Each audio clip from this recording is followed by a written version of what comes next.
Bonjour à toutes et à tous et bienvenue tout de suite pour l'émission On en parle à Taïwan.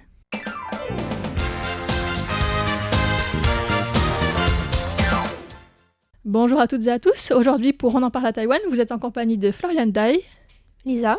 Et Valentin Floquet. Et donc on va vous parler de sujets assez variés. Pour ma part, je vous parlerai de culture Hakka sur la base d'un petit voyage que j'ai fait le week-end dernier. Oh, c'est bien ça. Ouais. Moi, je vais vous parler du parc national de Taroko et plus particulièrement de la réouverture progressive suite au séisme et aux nombreux dégâts qui ont été causés par le tremblement de terre. Donc c'est un peu moins joyeux. Ce sera pas sur la base d'un week-end passé là-bas le week-end. Non. Non, mais en tout cas, je vais vous parler de la réouverture des sentiers, donc ça peut faire aussi la base de week-end. Oui, et moi, ça sera pas du tout une question de week-end. Je reste sur ma ligne des influenceurs, du monde d'Internet, etc. On va parler d'un streamer qui a été cancel après avoir fait des déclarations un peu en soutien avec l'affaire Mickey Huang. On va revenir sur le détail de tout ça dans mon sujet aujourd'hui. Du coup, est-ce qu'on commence par le séisme, Lisa ? Allez, alors, je vais peut-être faire un petit rappel très court. Le parc national de Taroko, c'est un des endroits qui a été le plus touché par le séisme du 3 avril dernier, donc séisme de magnitude 7,2, qui a touché le comté de Hualien. Et alors le bilan, pour l'instant, on est à 1200 blessés et 17 morts, depuis qu'un chauffeur de camion a été retrouvé sous des pierres qui sont tombées suite à des secousses. Et 2 personnes restent encore disparues, qui sont sans doute ensevelies aussi sur un sentier. Alors les 10 premiers jours suite au séisme, on a beaucoup parlé des efforts fournis par les secouristes pour venir en aide aux victimes qui étaient coincées dans les immeubles, dans le parc national de Taroko. Et on commence maintenant à parler aussi des coûts de la reconstruction et du calendrier qui commencent un peu à se dessiner suite à la réouverture du parc national qui est partielle toutefois. Alors, le ministre de l'Intérieur, Lin Yuchang, a indiqué cette semaine que le coût de la restauration du parc national des gorges de Taroko pourrait s'élever à environ 1 milliard de dollars taïwanais, donc à peu près 29 millions d'euros. De nombreux sentiers de randonnée et équipements ont été gravement endommagés dans le parc, dont l'entrée principale, qui se trouve à une 50aine de kilomètres de l'épicentre du séisme. Et le montant annoncé concerne seulement le parc et non pas les coûts de réparation de la route nationale numéro 8 qui traverse Taïwan d'est en ouest en passant par le parc de Taroko et par Huangshan, qui est en haut du parc, des coûts qui devront être supportés par le ministère des Transports. Alors les estimations plus précises des coûts de reconstruction devraient être annoncées dans 2 semaines. Par ailleurs, le gouvernement central a aussi alloué 300 millions de dollars taïwanais, donc environ 8,7 millions d'euros, au comté de Hualien pour répondre aux besoins les plus urgents, donc ça recouvre la reconstruction, l'hébergement temporaire, et ces coûts-là seront couverts par un budget d'intervention qui est prévu en cas de catastrophe, et aussi par les dons. Et le directeur adjoint du bureau de gestion du parc de Taroko a annoncé aussi cette semaine que les sentiers de randonnée de Huaide et de Chongde, qui sont les moins endommagés dans le parc, pourront rouvrir dans environ 3 mois.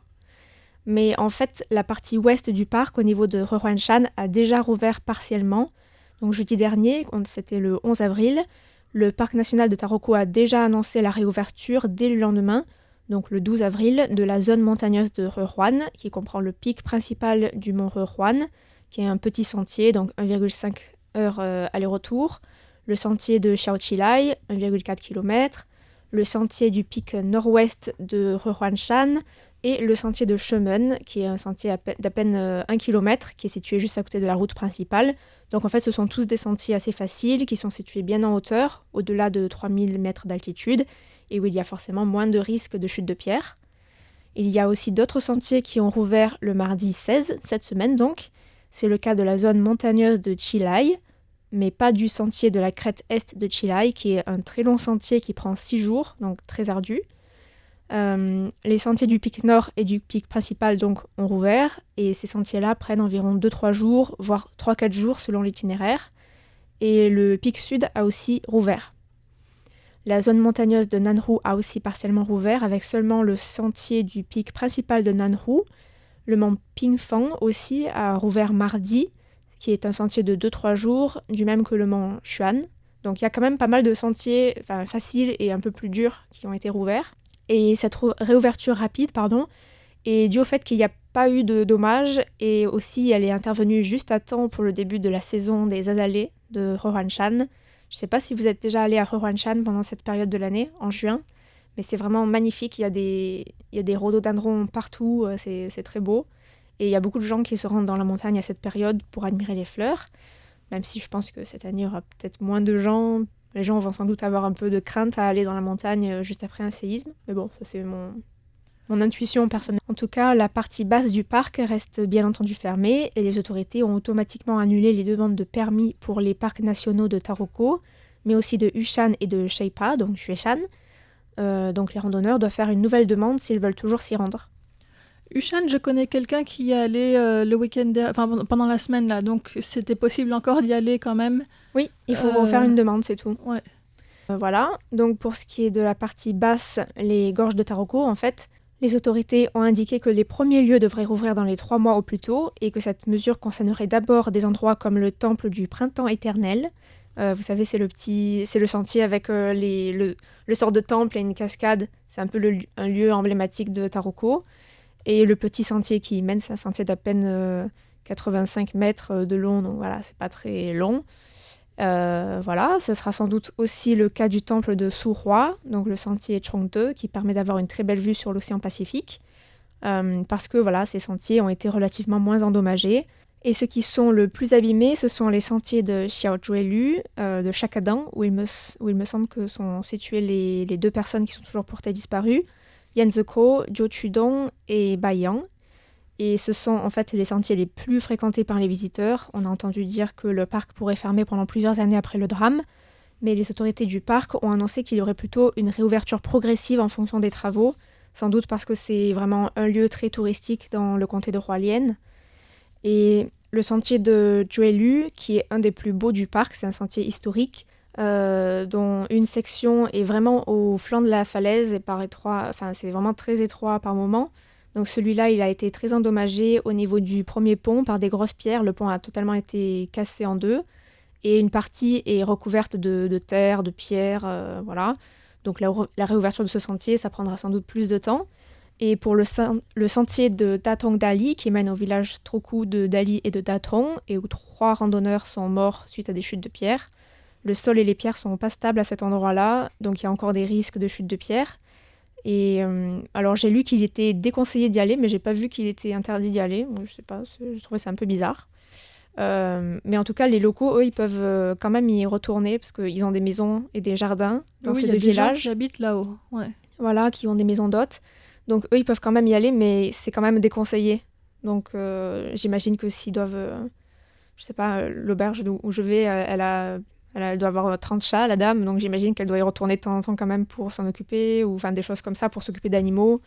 Donc là, j'imagine que c'est nécessaire, mais je sais pas honnêtement comment ça se passe, parce que les escaliers pour y arriver, c'est vraiment en bois, j'imagine que certains ont été détruits, donc je sais pas du tout comment ça se passe. Donc pour l'instant, on en est là, et voilà, ça se fera de manière progressive. Ouais, je voulais préciser pour venir sur pourquoi il y avait des prédictions à plusieurs années, etc. C'était notamment un expert en géologie qui parlait du fait que une partie du parc est principalement faite de marbre et que même si à l'extérieur tout semble normal, c'est surtout que il peut y avoir des fissures dans les parois et dans la roche qui composent les montagnes, et que pour que ça stabilise avec les phénomènes d'expansion et de compression de la roche, et il fallait au moins prévoir 2 ans pour être sûr que ça tient, quoi. D'accord. Bon ben, on verra si le gouvernement suit. Oui, après, il y a les intérêts économiques aussi à toutes les personnes, parce que la région de Hualien dépend beaucoup du tourisme aussi. Donc, s'il y a plus ou moins de parties du parc de Taroko qui sont accessibles, il y aura probablement beaucoup moins de touristes aussi à Hualien. Donc, ça risque de les affecter aussi sur plus long terme, et au-delà du parc en lui-même, en fait, je pense. De toute manière, je pense qu'en plus, ils vont pas se contenter d'enlever les pierres, ils vont sans doute renforcer les parois, mettre des protections, des filets, enfin des choses comme ça. Ouais, et puis il y a aussi la reconstruction des refuges, comme ils étaient, Oui, c'est qui vrai. ont sauvé au début énormément cette fois-ci. Toutes ces parois construites avec des renforts, etc., qui sont vraiment essentielles à la protection de tout le monde. Et il y a aussi cette partie-là aussi qui va être obligée d'être reconstruite pour certains. Mais Voilà. d'abord les routes aussi, parce que s'ils peuvent pas y avoir accès, ça sera difficile aussi. Donc oui, il y a énormément de travail à faire, et puis c'est gigantesque en fait ce parc, parce que il occupe vraiment une partie qui va de la mer presque jusqu'aux montagnes les plus hautes de Hehuanshan, au centre de l'île en fait. Donc au niveau de c'est la moitié de la largeur de Taïwan, à cette latitude-là. Exactement. Donc voilà pour le parc Taroko. On attendra un petit peu avant d'y retourner. Par contre, un endroit où c'est possible d'aller sans problème, c'est à Pingdong, du côté de Chaozhou et Wanluan, donc là où j'étais le week-end dernier. Et en fait, c'est donc dans la partie vraiment sud de l'île, au pied des montagnes, mais encore dans la plaine. C'est juste à la limite entre la plaine de Kaohsiung et Pingdong, et puis les montagnes près de Sandiman.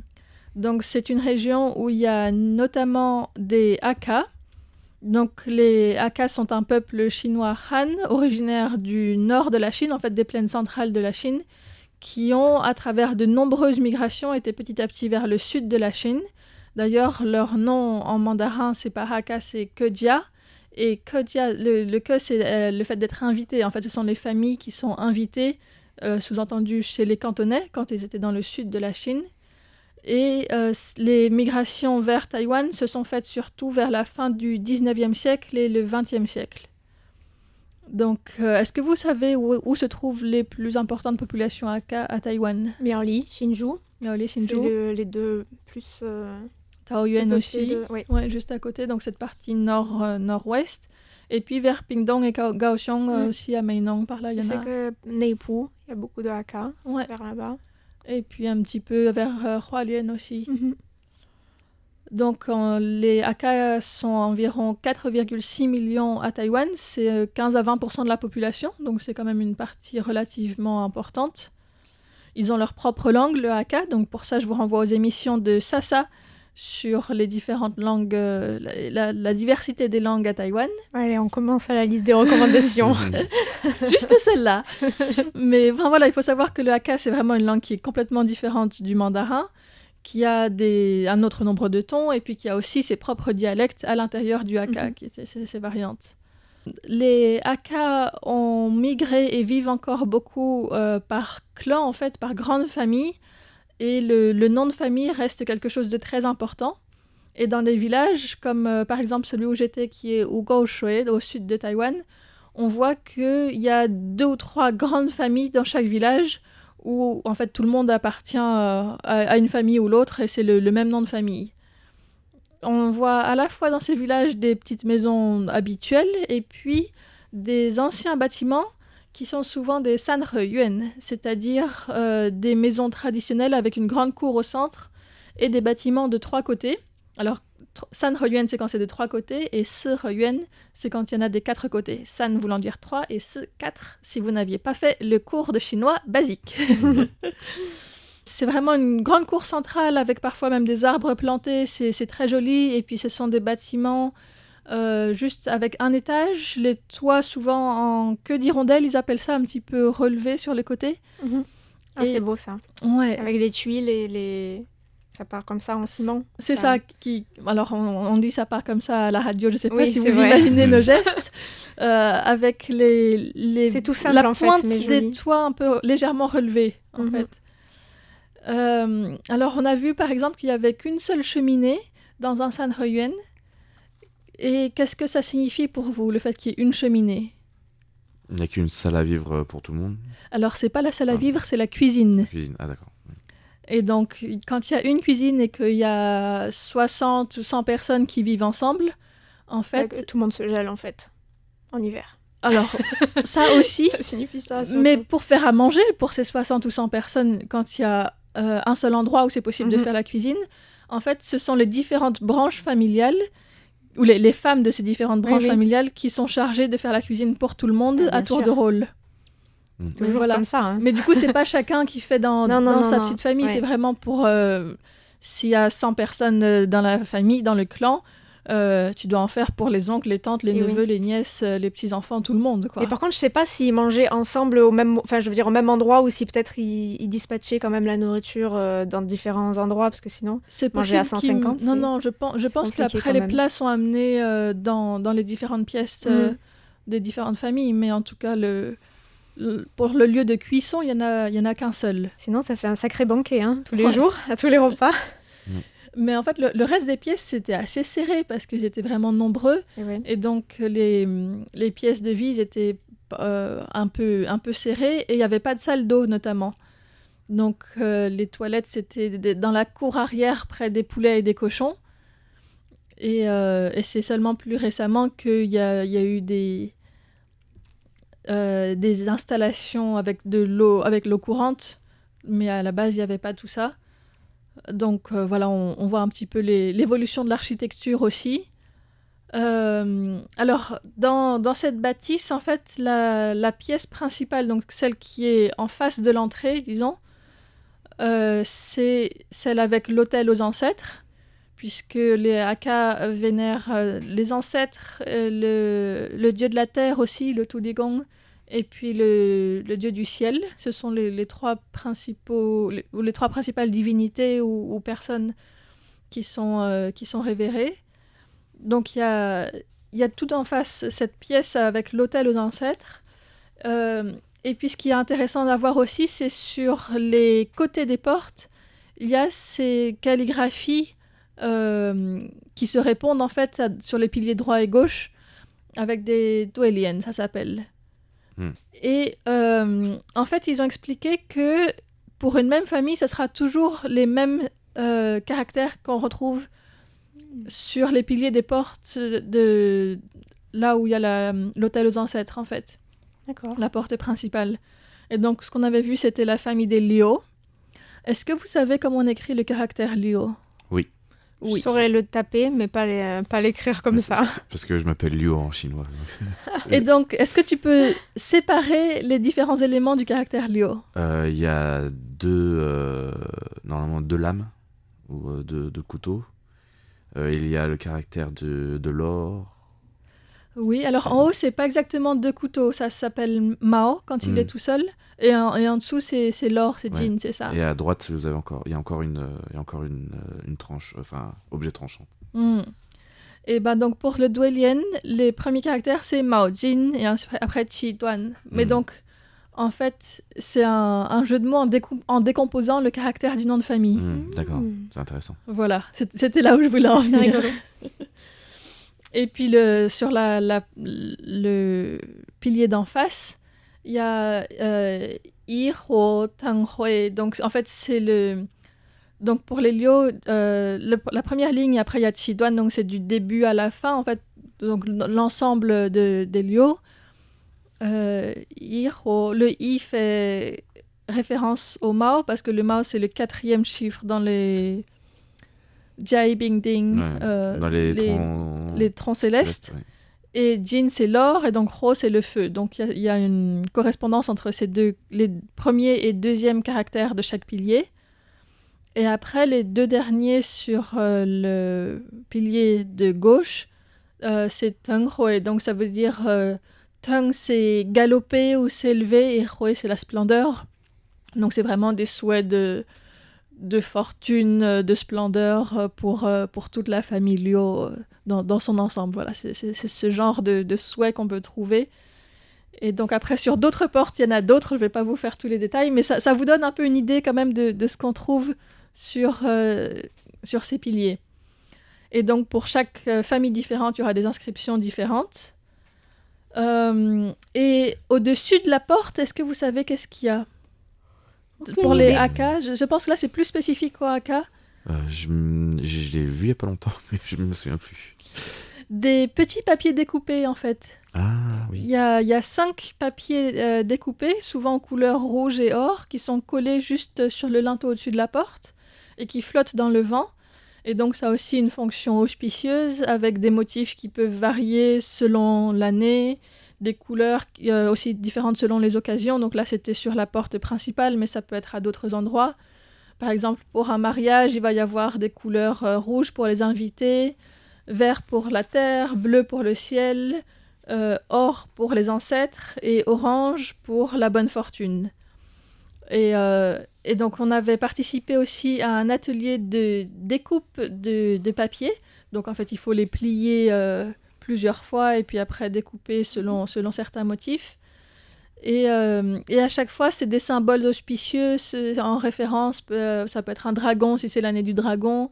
Ça peut être une pêche pour symboliser la longévité. Il y a vraiment tout plein de symboles qui sont cachés dans ces petits papiers découpés qui servent après donc, comme décoration aux fenêtres, aux portes ou ailleurs. Donc voilà un petit peu pour cette rapide présentation de la culture et l'architecture, surtout Aka. Alors pour compléter, j'ai une petite question parce que j'ai vu de la théorie. Je suis allé cette semaine au parc culturel Aka de Taipei et il présentait justement les Sanryuan Aka de Taïwan et il disait qu'en fait souvent ils faisaient des annexes et de nouveaux bâtiments au fur et à mesure que la famille s'agrandissait. C'est-à-dire qu'ils reconstruisaient pas un nouveau Sanryuan plus loin et qu'ils faisaient vraiment plein de bâtisses les unes à côté des autres qui se transformaient un petit peu en genre de dédale. Est-ce que tu as eu un peu cette impression quand tu as visité ce que tu as vu ? Alors oui, c'est vrai qu'on voit qu'on peut passer d'une pièce à l'autre et à l'intérieur, il y a des petites ruelles, il y a d'autres bâtiments derrière, c'est pas juste un carré et c'est fini. Donc, oui, il y a effectivement tout ça. Parce qu'ils montraient justement qu'ils faisaient des bâtiments, justement, c'était pas tout en plus bien structuré avec un bâtiment à tant de distance du précédent, etc. Des fois, ils les mettaient en travers, des fois, ils les mettaient un petit peu de manière vraiment comme un petit peu un labyrinthe. De ce que j'ai compris dans ce que j'ai vu, des explications, un peu par souci de protection, toujours de la famille, faut bien l'expliquer. Je sais pas si vous connaissez l'histoire des Tulo en Chine. Le fait de vraiment, c'est un peu de la culture Aka de se protéger du monde extérieur. Et il y avait encore un petit peu ce relais dans la construction des Sanryuan à Taïwan. Donc les Tulo en Chine, ce sont des constructions assez gigantesques.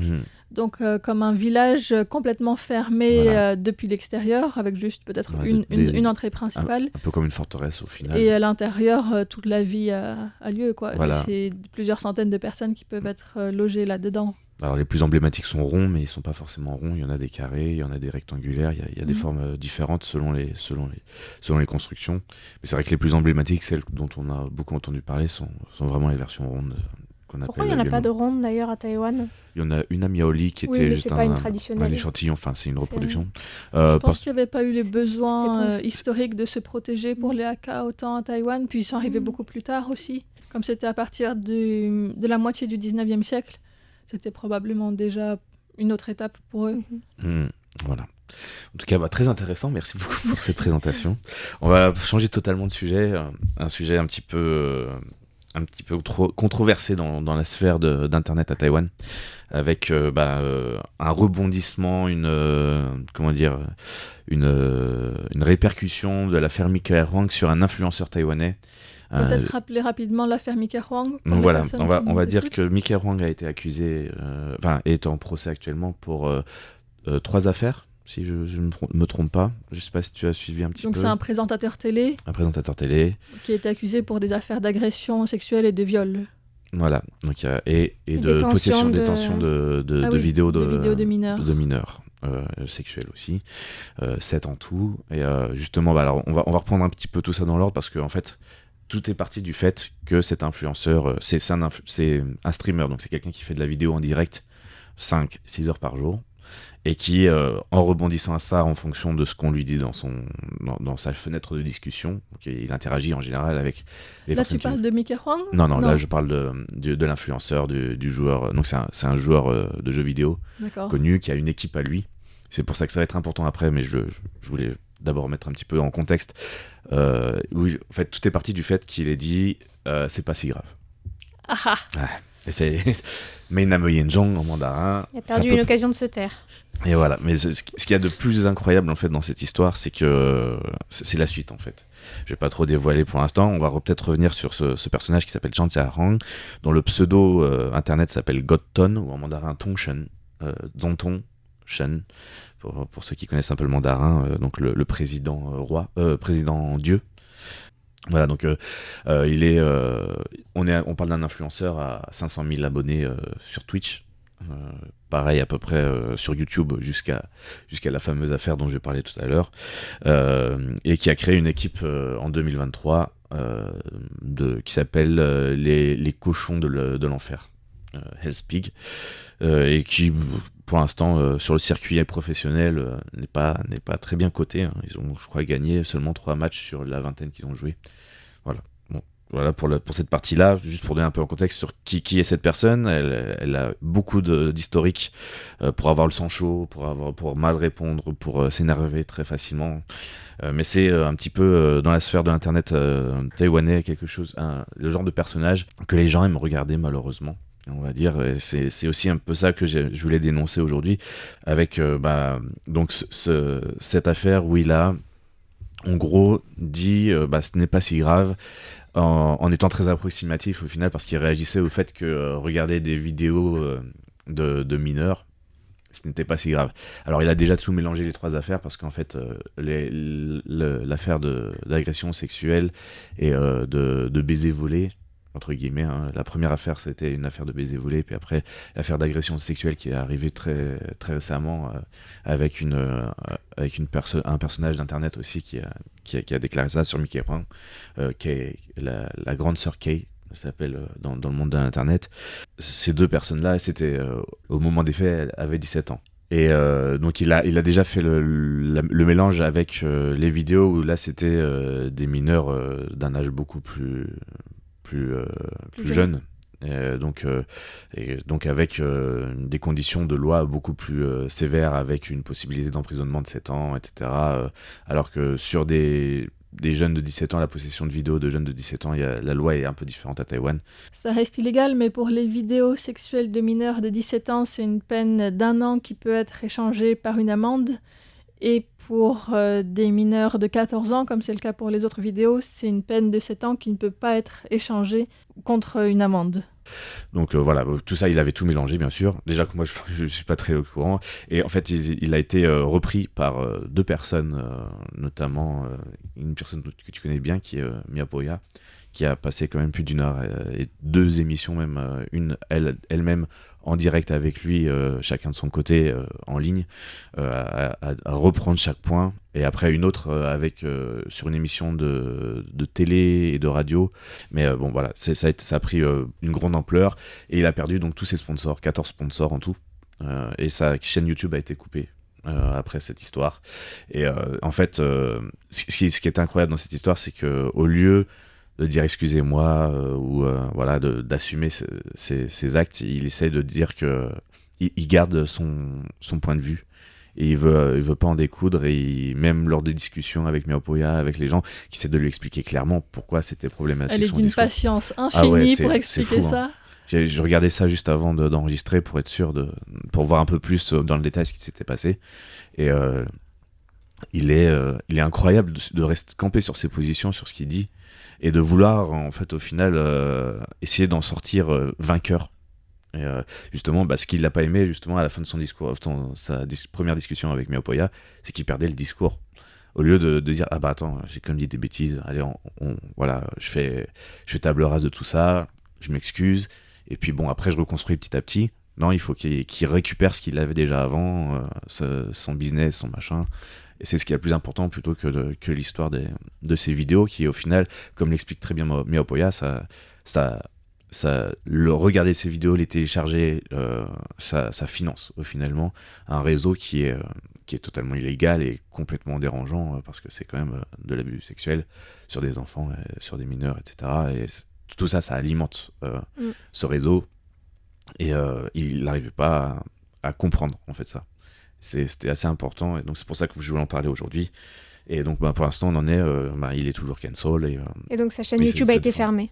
elle n'est pas fermée, elle est juste effacée. Enfin, tout son contenu est effacé et il recommence à zéro, il n'y a plus de joueurs dessus, mais elle n'est pas complètement fermée. Ok. Il peut recréer dessus, mais tout ce qu'il a fait jusqu'à maintenant, va falloir recommencer. Merci d'avoir partagé ce sujet. C'était Floriane, Lisa Et Valentin Floquet. merci de votre écoute.